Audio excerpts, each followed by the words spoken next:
बिस्मिल्लाहिर्रहमानिर्रहीम। Rabbi humbly हुक्मन व अल्हिक़नी बिस्सालिहीन।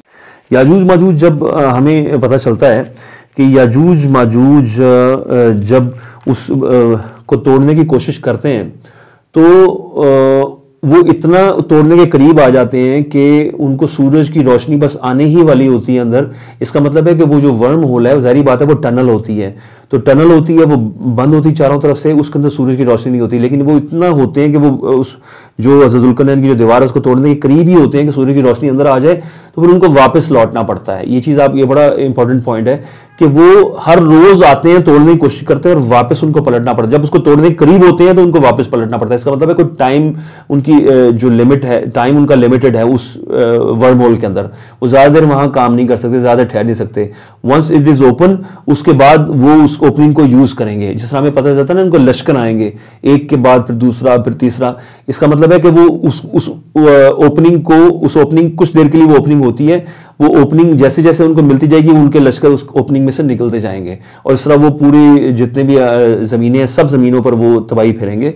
ये चीज़ को हम, और उसमें हमारे प्लैनेट अर्थ भी शामिल है, मैं उसको आगे चल के एक्सप्लेन करता हूँ। पर ये चीज़ हमें समझ, बट उनका टाइम लिमिटेड है। वो जब वो उसको तोड़ने की कोशिश करते हैं वापस मुड़ जाते हैं। और एक और चीज़ समझ लें कि जिसको लोग अक्सर गलत इसको डिकोडिंग कर देते हैं, वो कहते हैं कि रसूलुल्लाह सल्लल्लाहु अलैहि वसल्लम के दौर में इतना उन्होंने, रसूलुल्लाह सल्लल्लाहु अलैहि वसल्लम ने खोल के बताया था, हाथ से उन्होंने 90 का इशारा किया था और हल्का बनाया था, और उन्होंने कहा था कि इतना सुराख हो गया है तो याजूज माजूज के बाद। लेकिन उसी हदीस में है कि रसूलुल्लाह सल्लल्लाहु अलैहि वसल्लम उसको फ्यूचर से रिलेट करें कि ये उस वक्त होगा जब दुनिया में खराफात ज़्यादा फैल जाएंगी, तब ये लोग निकलेंगे। लेकिन इतना सुराख, ये वार्निंग थी, ये अलार्म था हम मुसलमानों के लिए कि बस अब ये मामला आगे बड़े क्लियर हैं, ये आगे रसूलुल्लाह सल्लल्लाहु अलैहि वसल्लम की उम्मत में ही इस याजूज माजूज ने आना है।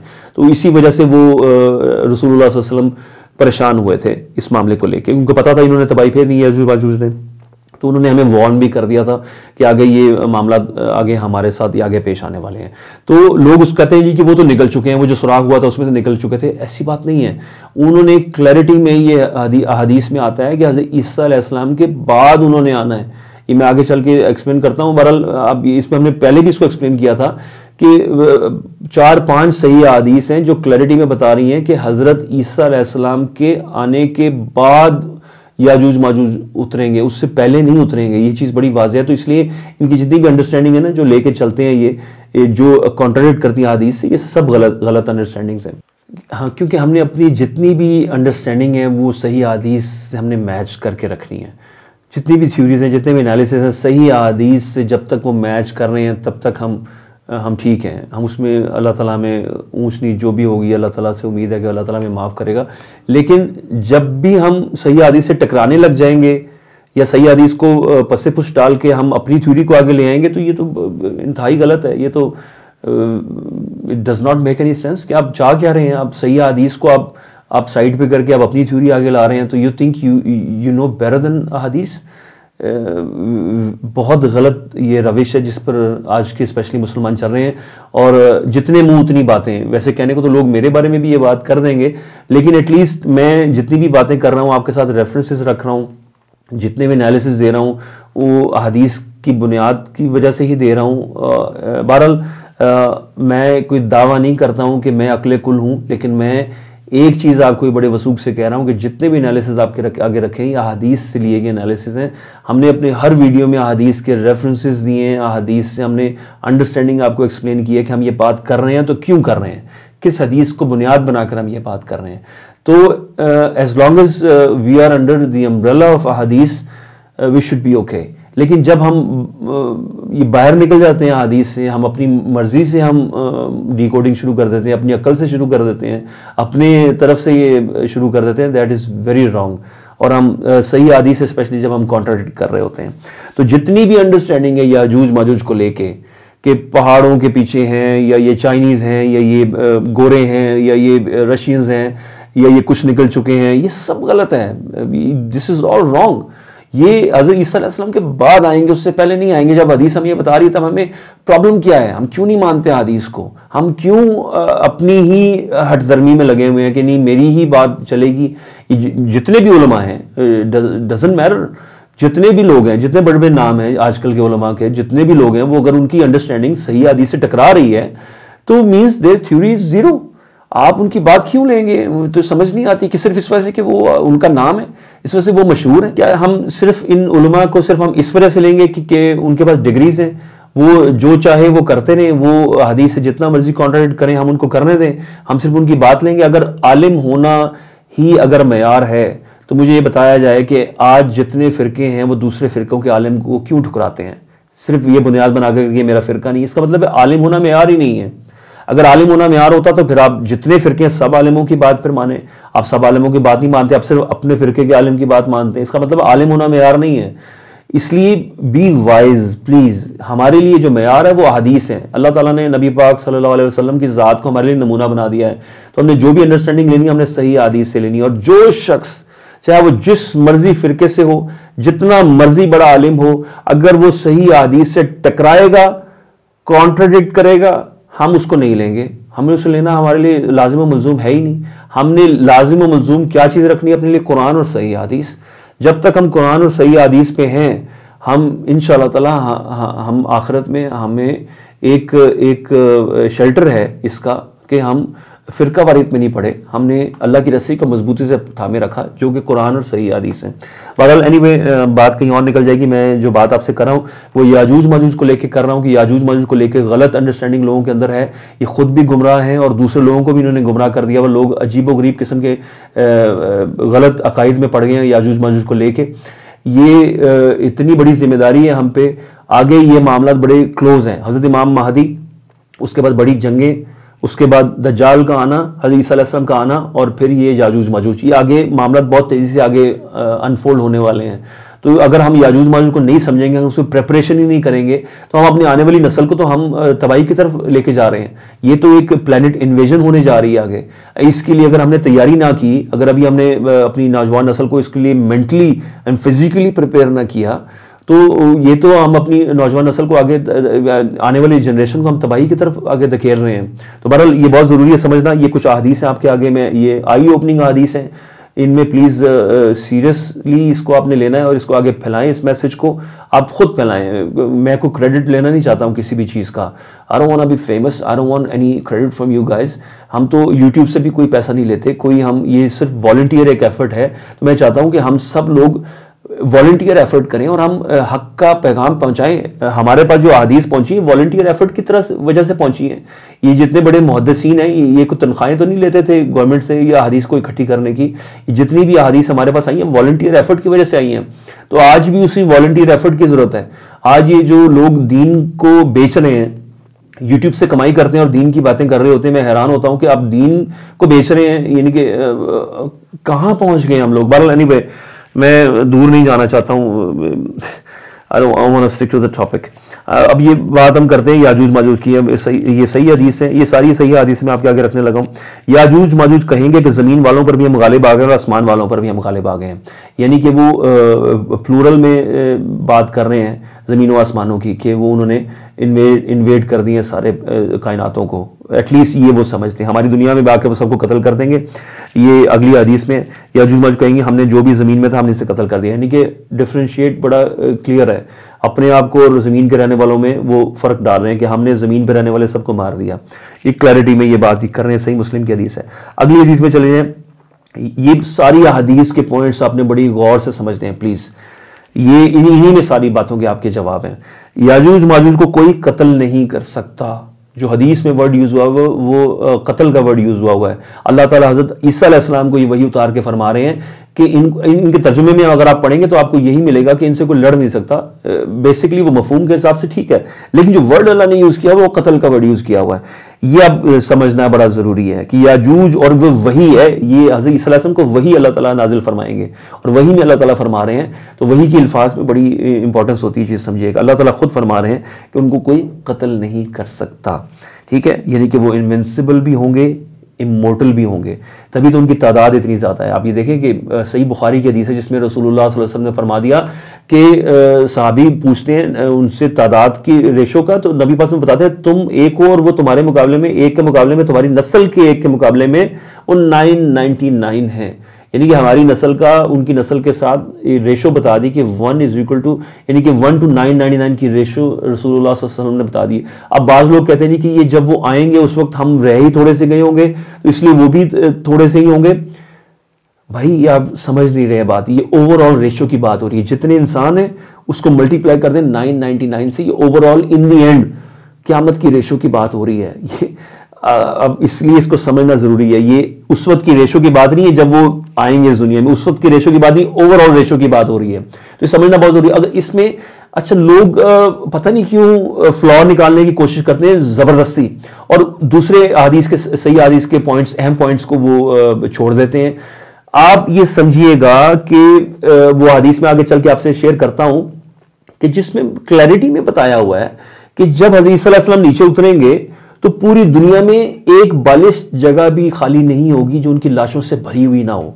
पूरी दुनिया की बात हो रही है, all the way from New Zealand to America, जिसमें एशिया भी है, जिसमें अफ्रीका भी है, जिसमें ये अरब ममालिक भी है, सारे हमारी पूरी दुनिया की बात हो रही है।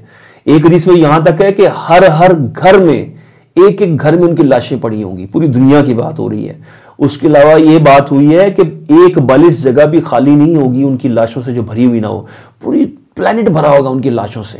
तो इसलिए इनकी तादाद बहुत ज़्यादा है। ये 1999 की रेशो है ना, ये बहुत ज़्यादा रेशो है। जिस तरह आज हम 7 बिलियन है, they are 7000 billion at the moment. अगर हम अपनी रेशो के साथ उनका मुकाबला करें इस वक्त, हम अगर इसको सारे मर भी जाएं तो क्या वो उनकी तादाद खत्म हो जाएगी? उनकी तादाद तो नहीं खत्म होगी, वो तो इमोर्टल्स हैं, उनको तो कत्ल ही नहीं किया जा सकता। मैं आगे चल के एक्सप्लेन करता हूँ। उनकी तादाद बहुत ज़्यादा है। पर ये अगली हदीस में है कि चूंकि वो उनको कोई कत्ल नहीं कर सकता, इसलिए हज़रत ईसा अलैहिस्सलाम से लोग आएंगे, दुआ के लिए दरख्वास्त करेंगे कि इनसे बचाव का कुछ रास्ता करें, तो अल्लाह ताला से दुआ करेंगे। फिर अल्लाह ताला उस दुआ के नतीजे में उनकी गर्दनों में कोई कीड़ा, स्पेशल कीड़ा भेजेंगे जो उनकी गर्दनों में जाकर कोई ऐसी बीमारी पैदा कर देगा जिसके बाद वो मर जाएंगे। और बाद में जो वर्ड यूज़ किया गया ना, वो ऐसे मर जाएंगे जैसे इंसान मरे हुए होते हैं।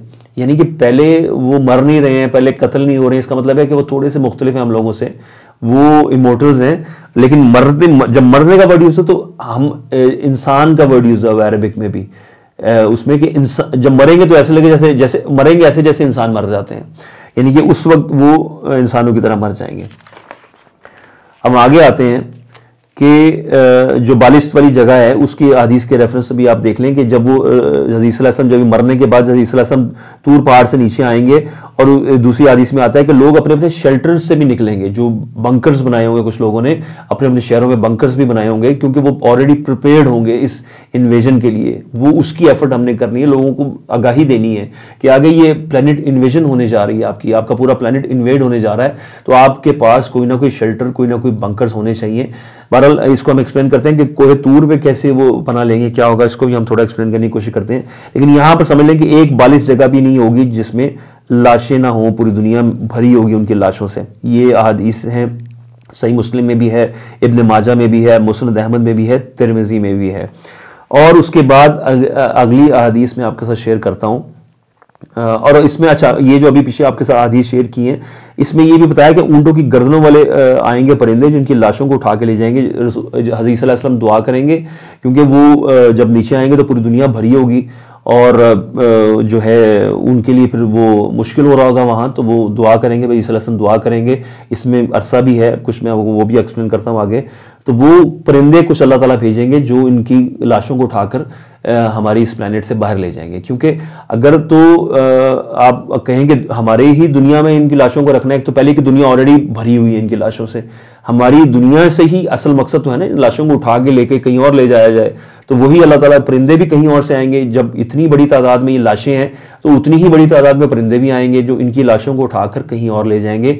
उसको भी हदीस में उसको बताया गया मुहब्बल, वो जहाँ सूरज, हमने दूसरा सफ़र जो हज़रत ज़ुल्करनैन का था, जहाँ सूरज की प्रोटेक्शन नहीं है, कि सूरज जहाँ से निकलता है, जहाँ से जनरेट होता है जिस एरिया में, तो वहाँ से जो प्रोटेक्शन नहीं है सूरज की जिस प्लैनेट पे, वहीं पर उनकी लाशों को फेंका जाएगा। जिस हमने कहा था कि वहाँ जो सूरज से जो एक्सपोज हो जाता है वो जल जाता है, भस्म हो जाता है। तो इस डॉट को कनेक्ट करें कि लाशों को उठाकर फेंका भी ऐसी जगह पे जा रहा है। बहरहाल ये सही हदीस है जिसमें मुहब्बल का वर्ड यूज़ किया गया है, और वही हज़रत ज़ुल्करनैन के अल्फाज वाली जगह पर, जहाँ पर ज़ुल्करनैन का दूसरा सफ़र था, वहीं पर ही वो ये परिंदे इसकी लाशों को उठा के ले जाएंगे। और हमें पता है वो इस जगह ऐसी है जहाँ से सूरज से जो भी एक्सपोज होता है वो डिस्ट्रॉय हो जाती है उसकी लाश। तो बहरहाल हम इसको आगे देखते हैं कि याजूज माजूज की लाशों को मुसलमानों के जानवर खाएंगे और मोटे ताज़े हो जाएंगे। अब ये सुनन इब्न माजा में 2 जगहों पर है, मुस्नद अहमद में 2 जगहों पर है, तिरमिज़ी में 1 जगह पे है। ये सारी सही हदीस है। इनकी लाशों को मुसलमानों के जानवर खाएंगे। अब मुसलमानों के जानवर जो चौपाए होते हैं वो तो घास फूस खाने वाले हैं, लेकिन उनके ऑब्वियसली उस वक्त दुनिया तबाह हो चुकी होगी, पानी भी नहीं होगा। पानी के लिए अल्लाह ताला बारिश फरमाएंगे। पानी वाली बात पे आगे चलता हूँ। ये याजूज माजूज के गोश्त को खाया जाएगा। ये जिस तरह की भी ये मखलूक है, इसके गोश्त को हमारे जानवर होंगे वो एक्सेप्ट कर लेंगे और उसको खा लेंगे। एक हदीस मिलती है मुसद्दरक की, उसमें सही है में, उसमें ये बताया जाता है कि याजूज माजूज के गोश्त को खाने से नशा आएगा, ये उसमें लिखा हुआ है। बहरहाल हम आगे चलते हैं। अल्लाह ताला याजूज माजूज को नाजिल करेंगे। जो वर्ड यूज हुआ है नजूल का वर्ड, यंज़िलु का वर्ड यूज हुआ है, नजूल का वर्ड यूज हुआ है कि नाजिल करने का। उनको अल्लाह ताला नाजिल करेंगे। सही मुस्लिम में है, तिरमिज़ी में है। यहाँ पर अल्लाह ताला ने इनको नाजिल करना है, ये ऊपर से आएंगे। जैसा कुरान की आयत है कि हर बुलंदी से आएंगे। हर का कुल का वर्ड यूज हुआ है कि पूरी बुलंदियों से, तमाम बुलंदियों से आएंगे। तो ये हमारा प्लैनेट है, इसमें all the way from east to west आप देखें कि ये अमेरिका है और ये ऑस्ट्रेलिया न्यूजीलैंड है। इन दोनों जगहों के ऊपर भी ऊपर से ही आना है और दरमियान में एशिया में भी, अफ्रीका में भी ऊपर से ही आना है। तो ये पूरी दुनिया में इन्होंने ऊपर से ही आना है। तो ये ऊपर से आने के लिए ये अल्लाह ताला यहाँ पर हदीस में भी है, कुरान में भी फरमाया ऊपर से आएंगे, बुलंदी से आएंगे। और यहाँ हदीस में नाजिल का वर्ड हो गया, अल्लाह ताला नाजिल फरमाएंगे। फिर एक और हदीस आगे इसको मजीद स्ट्रेंथन करते इस बात को, याजूज माजूज हमारी पूरी ज़मीन पर छा जाएंगे। और छाना ऊपर से ही होता है। बहरहाल आगे चलते हैं याजूज माजूज के बारे में कि जिस पानी से गुजरेंगे उससे पी जाएंगे। जिस पानी से गुजरेंगे उससे पी जाएंगे। इसमें लेक तिब्रिया के बारे में बात होती है वो, लेकिन वो ऐसा पॉइंट होगा जो उनका इनिशियल पॉइंट ऑफ इंटरेक्ट होगा हमारी प्लैनेट के साथ। वो जो सबबा होगा, जो आसमानी रास्ता जिसको वो यूज़ करके आ रहे होंगे, उसका जो फर्स्ट पॉइंट ऑफ इंटरेक्शन होगा वो बहरिया जो लेक तिब्रिया है उस पर होगा, क्योंकि वहीं से उनका पहला आएगा लश्कर और उसको तिब्रिया को सबसे पहले वहीं पर उतर के वहीं पर उन्होंने उसको ख़त्म कर देना, पी जाना सारा। और वहीं उसी सबबा से यूज़ करते हुए फिर वो रस्तों में से फिर वो पूरी दुनिया के ऊपर छाएंगे। जो भी उनकी शटल्स होंगी, जो भी उनकी सवारियों का इंतज़ाम होगा उनके पास उस हिसाब से। लेकिन उनका जो फर्स्ट पॉइंट ऑफ इंटरेक्शन है वो लेक तिब्रिया के ऊपर ही होगा। वहीं से फिर वो आसमानों में पूरे दुनिया के ऊपर उसमें वो छा जाएंगे और वहीं पर ही सबसे पहले। लेकिन उसके बाद लेक तिब्रिया वाली हदीस के बाद अगर हम आगे वाली दूसरी हदीस की तरफ चलें तो उनमें बेतहाशा हदीस हमें पता चलता है। मुसद्दरक में है, मुस्नद अहमद में है, इब्न माजा में 2 जगहों पे है, तिरमिज़ी में है, जहां पर बताया जा रहा है कि सारे पानियों को जहां से भी गुजरेंगे सब पानी पी जाएंगे। तो वहां उनका इनिशियल स्टार्ट होगा वहां से, और फिर पूरी दुनिया में जहां जहां वो फैलते जाएंगे वहां वहां वो पानी पीते जाएंगे, खत्म कर देंगे पूरी दुनिया के पानी को। अब आगे आ जाते हैं लास्ट हदीस की तरफ जो इसको एक्सप्लेन कर रही है। क़यामत उस वक्त तक कायम नहीं होगी जब तक ऐसी कौम का खुरूज ना हो जाए जो अपनी जुबानों से इस तरह खाएंगे जैसे गायें अपनी जुबानों से खाती हैं। तो जुबानें जिस तरह गायें अपनी जुबानों से जिस तरह खाती हैं, जुबान से लपेटती हैं चीज़ों को अपने मुंह के अंदर। उनकी जुबान लंबी होती, जो जिस चीज़ पर उनका मुंह एक्सेस नहीं हो रहा था, जुबान लंबी करके वो उसको ग्रैब करके अपने अंदर ले जाते हैं। तो इस तरह की बात भी इसमें की जा रही है।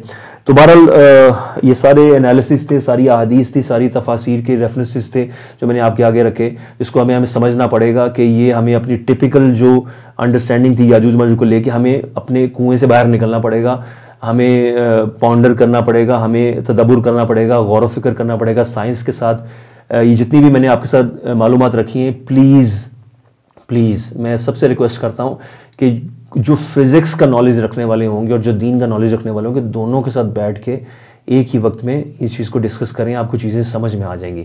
अगर आप सिर्फ ऐसे बंदे से बात करेंगे जिसको दीन का नहीं पता, तभी फ़ायदा नहीं है। सिर्फ ऐसे बंदे से बात करेंगे जिसको सिर्फ दीन का पता, उसको साइंस का नहीं पता, तभी भी बात समझ में आएगी। इसलिए आपको साइंस को साथ रख के, और साइंस किसी काफिर ने ईजाद नहीं की है, ये हमें ये समझनी पड़ेगी चीज़ कि साइंस अल्लाह का बनाया हुआ इल्म है।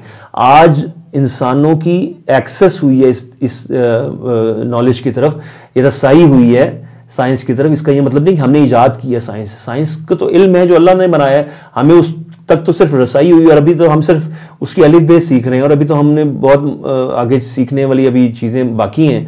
तो जो इल्म है वो तो अल्लाह का इल्म है, साइंस अल्लाह का इल्म है। जितना इल्म हमें आ चुका है एटलीस्ट उसको यूज़ करते हुए साइंस का हम अगर तदब्बुर करेंगे, गौर व फिक्र करेंगे, अगर हम हदीस के अंदर रहते हुए डिकोड करने की कोशिश करेंगे तो हमें बातें समझ में आ जाएंगी। अगर हम इस याजूज माजूज के कॉन्सेप्ट को अगर हम नहीं रखते ना कि ये दूसरे प्लैनेट में है, तो अदरवाइज फिर डिकोड ही नहीं हो सकता, क्योंकि ये है ही दूसरे प्लैनेट पे, तो इसलिए आप इसको डिकोड ही नहीं कर सकते। ये सब चीज़ें बड़ी ऑथेंटिक हैं, सारी इंफॉर्मेशन आपके आगे रखी है। अल्लाह से दुआ है कि अल्लाह ताला इस एफर्ट को कबूल कर ले और इसको मेरे लिए और इस्लाह चैनल के जितने भी हमारे दूसरे भाई हैं उनके लिए सदका जारिया बना दे। और आपसे दुआओं की दरख्वास्त है। अस्सलामु अलैकुम रहमतुल्लाहि व बरकातुहू।